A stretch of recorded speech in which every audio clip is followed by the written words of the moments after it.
You guys know I love Admired Leadership. If you haven't subscribed to them, I encourage you to do. They're talking in this email, and I thought it was so beautiful. It's about preparing for a big moment. Like you got something big coming up, a big presentation. Maybe you're going to become a leader in a new work environment, whatever it may be, a big game. Maybe you've got it's a pinnacle event. You've got a concert. You've got a huge party coming up, whatever it is. And it's nerve-wracking. And it's exciting at the same time. So what do? This pent-up emotion that you have of worrying about underperforming, worrying about blowing the big opportunity. And so now there's just all putting into the universe this tons of just negative energy over and over and over again. And we worry more than we prepare and plan, don't we? To me, being prepared is more important. Planning and preparing is the number one thing I can do to eliminate me feeling like, one, I'm not good enough. Two, I'm too stressed. When I'm going to worry, I'm going to mess up on my words or something. And they said something in this, I think it's really good. It says, doing the things differently for the big moment throws off the rhythm and process that earned the big moment in the first place. Earn the big moment in the first place. Designing new strategies and tactics designed just for the big moment leaves little time to practice and create the skills and representation essential to high performance. This is what people do. They get a big break. They got this whole thing. So they want to design a whole new strategy and a whole new tactic and spend all the time doing that. Instead of just keep doing what you're doing. Focus on it. You've got a huge presentation that you give. Make sure that presentation, you've gone over it at least 100 times. At least 100 times. So that you're sleeping it, you're eating it. You got to pretend like you're driven like no other. And this is the play of your life that you're going to give. This is Macbeth, and you're the star. And you're in front of 1,000 world leaders, and they're going to watch you perform on stage. Would you practice 100 times?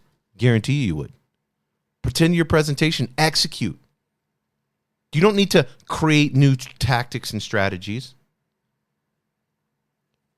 Get yourself motivated by becoming so sure of every single word, by becoming so sure of that you've trained so hard that you're ready for the big game. And that's something that you can look at. Prepare like it's a big game. Prepare like it's the Super Bowl. This is a huge game, and I've got to prepare. I've got to, lift weights. I got to do this. I got to do that. And I'm saying maybe mentally it's lifting weights if it's like a presentation or a concert or something. But the best athletes, they prepare. They're watching tape.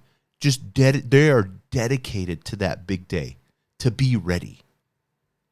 And I guarantee you when you do that, you'll overcome the jitters, anxiety, the distraction of worrying about high performance. You're going to pay a price for that. And that price is practice, practice, practice, practice, practice. And the big moment becomes less than the training that you did. The big moment comes with like in the Marine Corps, we trained so much, just train constantly, train, that when bullets started flying and you actually were in a war situation, it wasn't a big deal. It wasn't that big of a deal because we had trained so much that our training just took over. And you can tell your brain, hey, I've done this 100 times. Time to relax, listen to my favorite song. That's what I love to do. I love to put music on, prepare myself, get dressed up really nicely. If I'm going to give a good presentation or speech or something, I listen to great music. I don't allow no negativity. I don't answer my fucking phone or text or nothing. I put it on airplane mode. For an hour, I don't want to see or talk or do anything with anyone. I'm not eating bad food. I've ate clean food. And I listen to music. I get pumped up. I get in the mood. I get relaxed. I get ready to execute because I've executed at least 100 times before. Big moments are just moments. So let me tell you this. When you recognize that the routine that you do day in and day out prepares you for that moment, and all you have to do is focus on that routine, you've got this. It's that easy. Thank you for joining us on the Albuquerque Business Podcast. And thanks to our sponsor, RigbyDigital.com. Make sure to subscribe and share. And go to abqpodcast.com. Get show notes, resources, and links to everything we talked about today to help you navigate your journey as an entrepreneur and business owner.